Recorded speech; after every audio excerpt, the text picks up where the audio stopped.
avec notre invité Marc Julienne, directeur du Centre Asie de l'IFRI. Bonsoir à vous. Bonsoir Stéphanie. Cette visite de 2 jours, dont un échange à Chengdu, qu'il faut noter entre Emmanuel Macron et le président chinois, quelles en sont, à votre avis, les priorités ? Je crois que les priorités, et ça a été rappelé dans votre sujet, c'est le commerce. Le déficit commercial très important, l'inégalité d'accès au marché chinois par rapport à l'accès au marché européen. Et puis la deuxième priorité, ce sera la guerre en Ukraine, comme toujours, qui est la priorité diplomatique de la France, en essayant peut-être d'engager le président Xi Jinping finalement à se tenir à ses engagements de défendre la Charte des Nations Unies et les négociations de paix. Et enfin, il y a peut-être un troisième sujet qui tient à cœur à Emmanuel Macron, c'est la présidence du G7, la présidence française qui arrive début 2026 et le sommet du G7 qui aura lieu à Évian au mois de juin. Et Emmanuel Macron souhaiterait inviter la Chine lors de ce sommet. Sur l'Ukraine, justement, Xi Jinping peut-il véritablement écouter le président français si, par exemple, Emmanuel Macron lui demande d'aider à un plan de paix en s'écartant du soutien à la Russie ? Alors c'est ce que le président français, et il n'est pas le seul, plusieurs leaders européens ont tenté de faire depuis le début de la guerre, depuis 2022, évidemment sans résultat pour le moment. Il faut bien comprendre que la Chine est dans une fausse neutralité, elle prétend être neutre, mais cette neutralité en réalité repose simplement sur le fait que la Chine ne transfère pas d'armement à la Russie.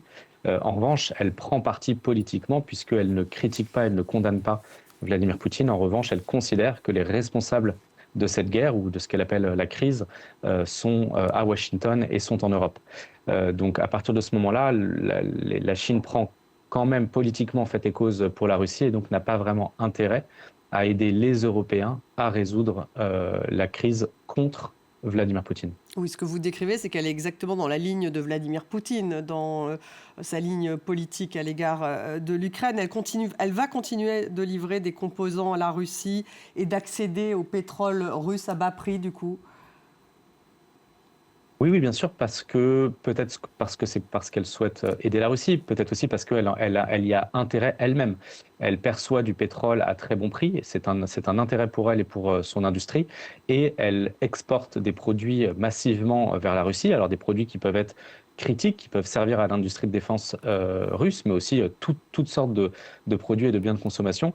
Et ça, c'est intéressant pour l'économie chinoise qui est, comme vous le savez, dans une situation extrêmement difficile avec une absence de consommation intérieure. Et donc, l'économie aujourd'hui est tirée par les exportations. Et donc, la Russie est un marché d'exportation comme un autre. La France a une stratégie en Indo-Pacifique. La question de Taïwan sera-t-elle abordée entre le président français et le président chinois ? Alors oui, très probablement. Et il y a même de grandes chances que ce soit le président chinois qui mette le sujet sur la table. Pour une raison simple, c'est qu'actuellement, on se trouve déjà dans une crise sur la question de Taïwan entre la Chine et le Japon, puisque la nouvelle première ministre japonaise, Madame Takaichi, a eu des déclarations qu'elle maintient d'ailleurs sur Taïwan, en fait, en faveur de Taïwan et en faveur d'un réarmement du Japon, justement, par rapport à la dégradation de la stabilité dans le détroit de Taïwan, ce qui a provoqué la colère de Pékin. Et Pékin, aujourd'hui, cherche à attirer du soutien autour de lui et à pousser ses partenaires internationaux à prendre des positions contre le Japon, en rappelant d'ailleurs, en utilisant un discours historique, en disant que le Japon est de nouveau dans une trajectoire de remilitarisation, tout comme c'était le cas au XIXe siècle et ce qui a conduit au désastre du XXe siècle et des invasions et de la Seconde Guerre mondiale. Et quelle pourrait être Donc finalement... il est fort probable que le président Xi Jinping cherche à ce que Emmanuel Macron se prononce en faveur de ce que la Chine appelle le principe d'une seule Chine et qui est différent de la politique française qui est la politique d'une seule Chine. Il y a une petite nuance mais qui a son importance. Mais c'est une nuance justement que va conserver Emmanuel Macron, à votre avis. Il avait déjà affirmé ne pas être suiviste des États-Unis sur le sujet de Taïwan. On s'en souvient, ça avait créé un tollé. Donc ça va être difficile pour le président français de s'aligner sur la position chinoise. Ça va être difficile, mais effectivement, c'est là qu'il y a une grande sensibilité. C'est que d'une part, il y a de fortes chances que Xi Jinping, comme je le disais, cherche à mettre le sujet sur la table et cherche à ce que le président Macron se positionne. Et le reste de la communauté internationale est effectivement les yeux braqués sur les éventuelles déclarations d'Emmanuel Macron en raison de ces polémiques d'avril 2023, justement à son retour de Chine, où il avait eu des propos malheureux ou en tout cas ambigus, peut-être parfois mal compris, sur la question sur la position de la France par rapport à Taïwan.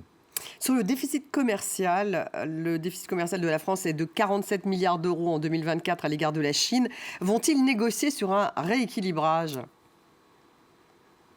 Un rééquilibrage, de toute façon, c'est hors de portée. En tout cas, une égalisation du commerce, ce serait totalement hors de portée. Ce que va chercher à obtenir Emmanuel Macron, c'est en tout cas l'ouverture de certains marchés. Il faut voir qu'aujourd'hui, le marché chinois est globalement fermé. En tout cas, il est sélectivement fermé. Et donc, les autorités françaises doivent négocier pied à pied, secteur par secteur, parfois segment par segment, l'ouverture de marché pour qu'on puisse exporter qui de la viande, qui des produits agricoles. Et ça, ces négociations prennent des mois et parfois pour des résultats qui sont extrêmement faibles. Comment Donc, l'Europe se... le président français Allez-y. va chercher justement à ouvrir davantage ces marchés-là. Pardonnez-moi. Comment l'Europe se place-t-elle dans la rivalité entre les États-Unis et la Chine? Pour le moment, très largement, elle subit, il faut être honnête, elle subit les pressions, la guerre commerciale et puis une certaine dépendance technologique vis-à-vis des États-Unis. Et de l'autre côté, elle subit une coercition chinoise qui s'accentue, qui s'accélère depuis quelques années. Et ça, d'ailleurs, c'est un phénomène nouveau. C'est-à-dire qu'avant, la Chine faisait un peu la sourde d'oreille quand il s'agissait de négocier. Là, désormais, non seulement elle ne fait plus la sourde d'oreille, mais elle montre les muscles et elle utilise les leviers dont elle dispose, que sont des leviers déjà pour être très compétitifs, qui a été rappelé dans votre sujet, c'est-à-dire les subventions d'État à certaines industries, pour aussi une déflation artificielle pour maintenir une monnaie faible et pour rester compétitive.